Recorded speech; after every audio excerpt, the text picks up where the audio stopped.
السلام عليكم ورحمة الله وبركاته.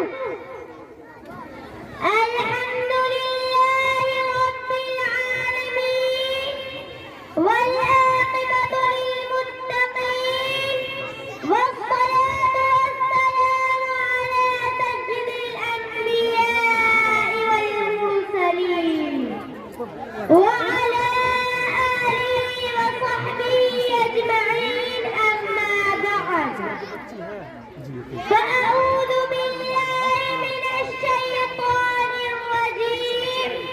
بسم الله الرحمن الرحيم.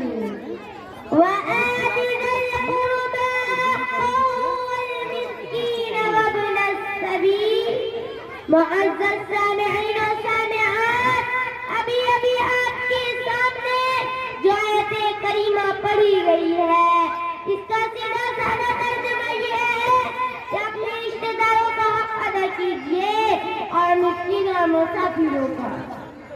اس آیت کریمہ سے معلوم ہوتا ہے کہ رشتہ داروں کے مالی اور اخلاقی ہر قسم کے حقوق کو ادا کرنا چاہیے اور محتاج اور مسافروں کی خبر رکھنی چاہیے، جیسا کہ اللہ فرماتا ہے وَاتَّقُوا اللَّهَ الَّذِي تَسَاءَلُونَ بِهِ وَالْأَرْحَامَ، اور اللہ سے ڈرو جس کا نام لے کر تم ایک دوسرے سے سوال کرتے ہو اور رشتوں کا خیال رکھو. یوں تو تمام انسانوں کے حقوق کی رعایت رکھنی ضروری ہے، لیکن رشتہ داروں سے ان کے حقوق کی رعایت اور حسن سلوک میں مزید اہتمام ضروری ہے، جیسا کہ قرآن مجید میں صاف طور پر حکم ہے وَأُولُو الْأَرْحَامِ بَعْضُهُمْ أَوْلَىٰ بِبَعْضٍ فِي كِتَابِ اللَّهِ. رشتے والے اللہ کی کتاب میں ایک دوسرے سے قریب تر ہیں اور ایک مقام پر ارشاد ہے إِنَّ اللَّهَ يَأْمُرُ بِالْعَدْلِ وَالْإِحْسَانِ وَإِيتَاءِ ذِي الْقُرْبَىٰ. بے شک اللہ تعالیٰ انصاف، حسن سلوک، اقرب الدر یعنی رشتہ داروں کو دینے کا حکم دیتا ہے. میرے بھائیوں اور بہنوں، قرآن مجید کے علاوہ احادیث نبویہ میں بھی رشتہ داروں کے حقوق کو بیان کیا گیا ہے، جیسا کہ اللہ کے نبی صلی اللہ علیہ وسلم فرماتے ہیں یا ایھا الناس افشوا السلام واطعموا الطعام وصلوا الارحام وصلوا بالليل والناس نيام تدخلوا الجنة بسلام. اے لوگوں، سلام تو پھیلاؤ، لوگوں کو کھانا کھلاؤ، رحیموں کو ملاؤ یعنی رشتہ داروں کے حقوق ادا کرو، اور رات میں جب لوگ سو رہے ہو تو نماز پڑھو تو تم جنت میں سلامتی کے ساتھ داخل ہو جاؤ گے.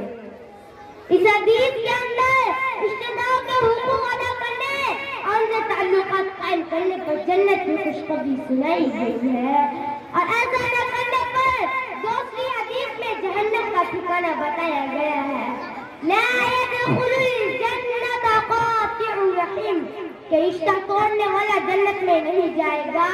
اور ایک حدیث میں اللہ کے رسول صلی اللہ علیہ وسلم نے فرمایا کہ رحم کا تعلق رحمان سے جڑا ہوا ہے، پر جو کوئی اس سے اپنے آپ کو جوڑتا ہے اللہ پاک نے فرمایا کہ میں بھی اس کو اپنے سے جوڑ لیتا ہوں، اور جو کوئی اسے توڑتا ہے میں بھی اپنے آپ کو اسے توڑ لیتا ہوں.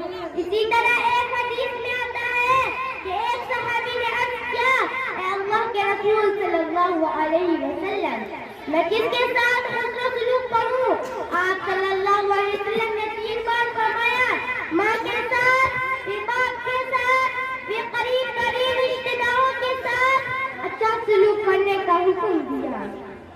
پیاری بھائیوں اور بہنوں، قرآن مجید کے علاوہ ہم اگر چاہتے ہیں کہ زیادہ دن تک زندہ رہیں اور روزی کی خوب فراوانی حاصل کریں تو ہمیں چاہیے کہ رشتہ داروں کے ساتھ حسن سلوک کریں اور ان کے حقوق کو ادا کریں، کیونکہ سلائش میں اپنا بتائیں کہ حقوق کی ادائیگی سے زندگی اور رزق دونوں میں برکت ہوتی ہے.